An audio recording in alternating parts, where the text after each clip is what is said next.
রাধে রাধে বন্ধুরা, কেমন আছো বলো তো সবাই। আশা করছি সবাই তোমরা ভালো আছো, আর আমরাও না বেশ ভালো আছি।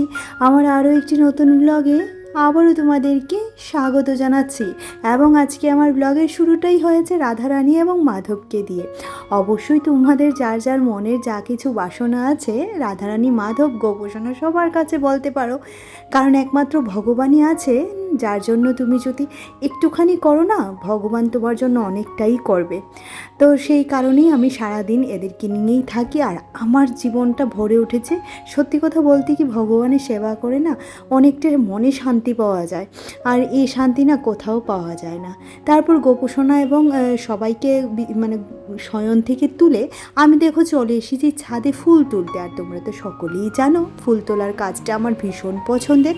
বেশ কয়েকদিন ধরে আমি তোমাদের সাথে ভিডিও শেয়ার করতে পারছিলাম না, কারণ আমার গলার অবস্থা ভীষণই খারাপ ছিল। প্রায় 1 থেকে 1.5 মাস যাবৎ আমি ভীষণ পরিমাণে কাশির যন্ত্রণায় ভুগেছি, আর ভীষণ কাশি হয়েছে জানো তো। আর এর আগের যে রাধা অষ্টমীর ভিডিওটা সেটা তোমাদের সাথে শেয়ার করেছিলাম, তাতে তোমরা আমার মিষ্টি দিদিভাই মানে রুম্পা দিদিভাই, লাইফ উইথ স্মাইলের রুম্পা দিদিভাই বলেছে যে তোমার কথা শুনেই বোঝা যাচ্ছে তোমার কতটা শরীর খারাপ। সত্যি কথা বলতে কি বলো তো, শরীর খারাপ থাকলেও না ভিডিও করতে বেশ ভালো লাগে, কিন্তু ওই যে ভিডিওটা শ্যুট করা হয়ে যায় কিন্তু এডিটটা আর হয়ে ওঠেনি, আর ভয়েস দিতে তো ভীষণই কষ্ট হয়। তো বকবকটা করতে করতে কিন্তু আমার এদিকে সমস্ত ফুল তোলা হয়ে গেছে। এবার গোপোষণার সামনে থেকে ভোগ প্রসাদটা ছড়িয়ে নেব, আর তারপর রান্নাঘরে চলে এসেছিলাম। বেশ জল টল খাওয়া হয়ে গেছে আমার ইতিমধ্যেই, আর এখন এসেছি চা নিতে। তো আমি একাই এখন চা খাবো, যেহেতু বিশ্বকর্মা পুজো আগামী পরশুদিন। তো সে কারণে না মিঠির বাবা গেছে ওর গাড়িটাকে একটুখানি ধোয়াতে, তো সে তো এখন আর খাচ্ছে না, আর আমি চাটা নিয়ে নিলাম। আর মিঠির আজকে স্কুলে ফিস্ট ডে ছিল, তার জন্য ওর স্কুলটা বন্ধই ছিল। তো এদিকে দেখো আমি কিন্তু বিছানা গুছিয়ে নিয়েছি, আর আমার মিঠি সোনা কিন্তু সকাল থেকে আজকে পড়াশোনাতে ভীষণ মনোযোগ দিয়েছে। কারণ কেন বলো তো, আজকে তো সারাদিন ওর ব্যস্ততার শেষ নেই, কারণ আজকে যেহেতু সোমবার। তো এদিকে বালিশগুলাকেও একটুখানি পিটিয়ে নিচ্ছি। দেখছি পিটিয়ে নিলে বেশ ফোলা ভাব হয়ে যায়, কিন্তু প্রায় অনেক দিন ধরে বৃষ্টির কারণে বালিশগুলাকে আর রোদ্রে দিতে পারছি না। রোদ থেকে এনে শুলে কিন্তু বেশ ভালোই লাগে, তাই না? তো একই সাথে আমি কিন্তু বিছানার বেড কভারটাকেও টান করে নিচ্ছি, কারণ বিছানাটা টান না থাকলে আমার একদমই ভালো লাগে না। তারপর গিয়ে রান্নাটা করবো, আর যেহেতু কাজের পরিমাণটা এখন একটুখানি কমে গেছে, কাজের প্রেশারটা একটুখানি কমে গেছে, তবে যে কাজটাই করি না কেন সেটা সময়ের মধ্যে করতে হয়, কারণ আমার সময়ের সাথে আরেকজনের সময়ও জড়িয়ে আছে, তাই না? তো এদিকে দেখো মাসি যে বাসনগুলো ধুয়ে দিয়েছিল সমস্ত কিছু এবার গুছিয়ে রাখছি, তারপর রান্নাটা শুরু করব। আজকেও বেশি কিছু রান্না করব না, টুকটাক যা হোক করে একটা কিছু করে নেব। তবে দেখছি আমি আলু পটল কেটে রেখেছিলাম, তো ওর পাপা বলছিল যে একটুখানি পনির এনে দিই, তাহলে আলু পটলটা খেতে বেশ ভালোই লাগবে।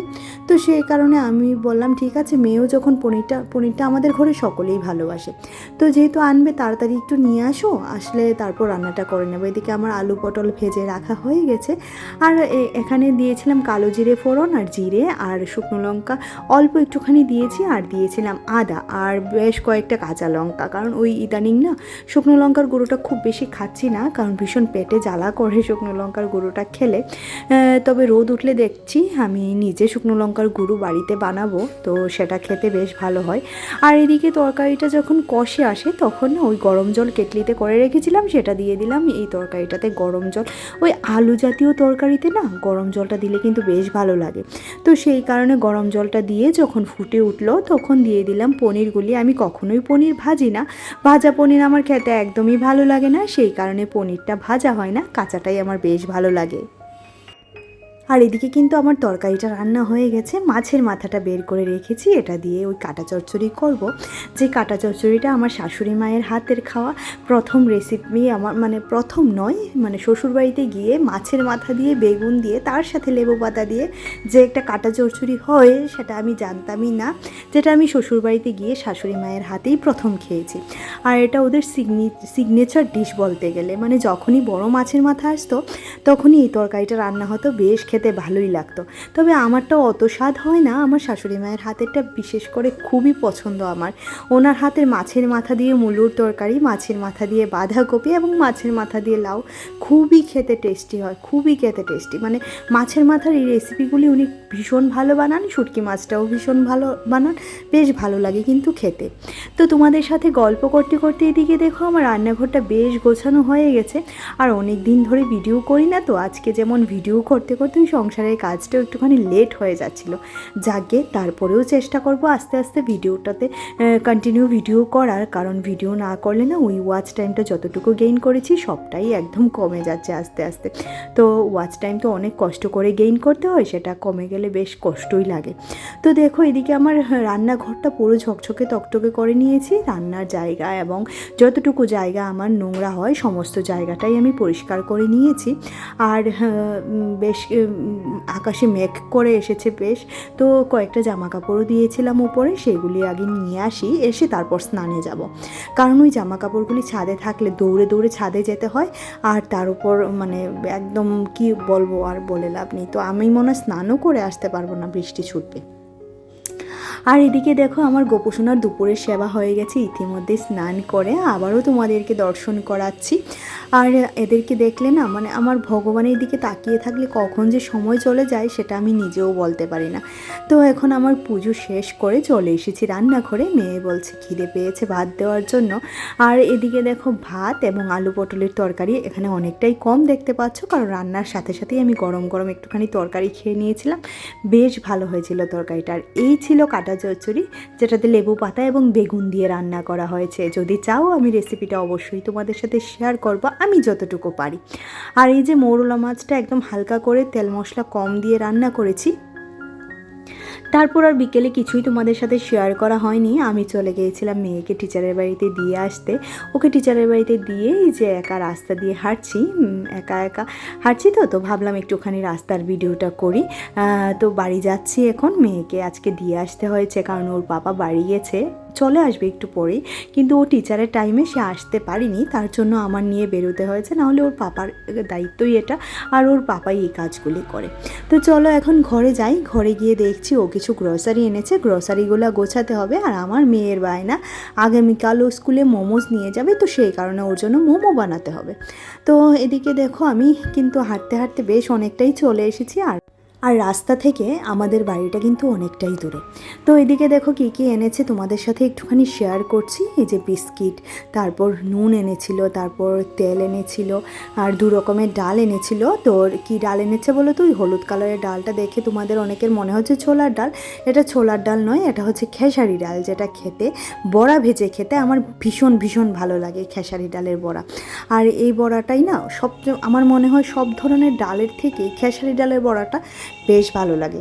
তো এদিকে চলো এবার জিনিসগুলি জায়গা মতো গুছিয়ে রাখছি। আর ওই যে ময়দা নিয়েছি মোমো করার জন্য, তো ময়দাটা আমি স্টকে রাখি না, যেহেতু ময়দার জিনিস আমরা একদমই খাই না, সে কারণে ময়দাটা আমি একদম স্টকে রাখি না। আর এদিকে দেখো এটা বলতে পারো আমাদের সাপ্তাহিক বাজার, কারণ যেহেতু আমরা চাকরিজীবী মানুষ নই, ব্যবসায়ী মানুষ, সে কারণে একদম মাসের বাজার ধরে আমাদের আনা হয় না, যখন যা প্রয়োজন হয় তখন তা আমাদের ঘরে চলে আসে, বা আমি যখন মিঠির পাপা বাড়ি যায় সপ্তাহ করে, তো ওকে বলে দিই ও নিয়ে আসে, যখন যতটুকু দরকার ঠিক ততটুকুই আনা হয়, অতিরিক্ত কিচ্ছুই আনা হয় না।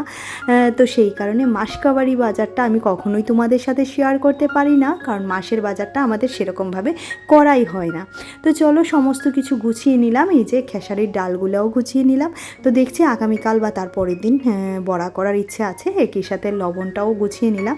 লবণটা এইটুকু হলেই না আমার টেনশন লেগে যায়, কেন জানি না, বুঝতে পারি না। তো লবণটাও গুছিয়ে নিচ্ছি, তারপর গা হাত পা ধুয়ে জামা কাপড় চেঞ্জ করে গোপুসোনার বিকেলের সেবাটা মানে সন্ধ্যের সেবাটা দেবো। অনেকটাই রাত হয়ে গেছে, এখন আর সন্ধে নেই। তো এদিকে দেখো আমি দেখতে পাচ্ছ আমার জামাটা চেঞ্জ, আমি কিন্তু সমস্ত কিছু চেঞ্জ করে একদম জামা কাপড় ধুয়ে দিয়েছি, কারণ ওই বিকেলের জামাটা পরে না অনেকটা কাজ করেছি, তো ওই আটা ময়দা ধরেছি, তো সেই কারণে জামাটাতে মনে হচ্ছিলো ময়দা ময়দা একটা ভাব হচ্ছিলো, তো সেই কারণে এটাকে চেঞ্জ করে নিয়েছি। চেঞ্জ করে রান্নাঘরে এসেছি, এই যে গাজর এবং ক্যাপসিকাম নয়, এটা শিমলা মরিচ যেগুলি থাকে সেগুলিই ছিল আমার ঘরে, ক্যাপসিকাম নয়। তো এটাকে দিয়েই কাজ চালাচ্ছি আজকে, আর খুব ভালো করে চপা চপারে চপ করে নিচ্ছি। এবার আদা রসুন এবং একটুখানি পেঁয়াজও চপ করে নেব। এটাতে আমি কোনো ধরনের মাংস ব্যবহার করব না, কারণ আমি ওকে আদা রসুন পেঁয়াজটা স্কুলে দিই, কিন্তু মাংসটা আমি দিই না, মানে একদম ননভেজ জাতীয় জিনিসগুলি আমি দিই না। আদা রসুন পেঁয়াজটাও তো ননভেজ, তো তারপরেও এটা দিই। আর এদিকে দেখো এই যে সমস্ত কিছু চপারে চপ করে নেওয়ার পর আমি কিন্তু কড়াইটা বসিয়ে দিয়েছি। তো অনেকগুলি মোমো বানাতে হবে, প্রায় 40 থেকে 45খানা, কারণ ও স্কুলে নিয়ে যাবে ওর ফ্রেন্ডসদের জন্য। ওর ফ্রেন্ডসরা আমার হাতের মোমো আবার খেতে ভীষণই পছন্দ করে। স্কুল পার্টি এবং বাস পার্টি দুটোই হবে বলছিল। তো ঠিক আছে, মেয়ে আমাকে অনেক ভয় ভয় করে বলেছে, কারণ জানে আমি এতগুলি একসাথে কখনোই বানাতে পারবো না। তারপরেও আমি যেহেতু বলেছি বানিয়ে দেবো, তো সেই কারণে লেগে পড়লাম। দেখো, আর ওই যে আগে আদা রসুন পেঁয়াজটা দিয়ে দিয়েছি, আর কাঁচা লঙ্কা 2খানা দিয়েছিলাম। একটুকুও ঝাল হয়নি, কারণ বাচ্চারা খাবে, ঝাল দেওয়া যাবে না। তো এই মশলাটা ভাজা হওয়ার পর বাকি মশলাটা দিয়ে এবার দেখো ও এসে আমার ভিডিওটা করে দিচ্ছে।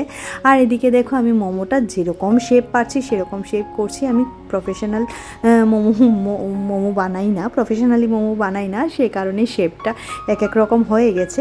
তো চলো আজকে এই মোমোর সাথেই ভিডিওটি রাখছি। ভিডিওতে যদি তোমাদের কিছু ভালো লাগে তাহলে অবশ্যই একটা লাইক করে দিও, আর কমেন্ট করে জানিও যে কি ভালো লাগলো। আর পারলে চ্যানেলটিকে সাবস্ক্রাইব করে দিও, পাশে থাকা বেল আইকনটিও ক্লিক করে দিও, যাতে করে আমি যখনই ভিডিও আপলোড করি নোটিফিকেশনটা তোমরা পেয়ে যাও এবং সবার প্রথম ভিডিওটি দেখতে পারো।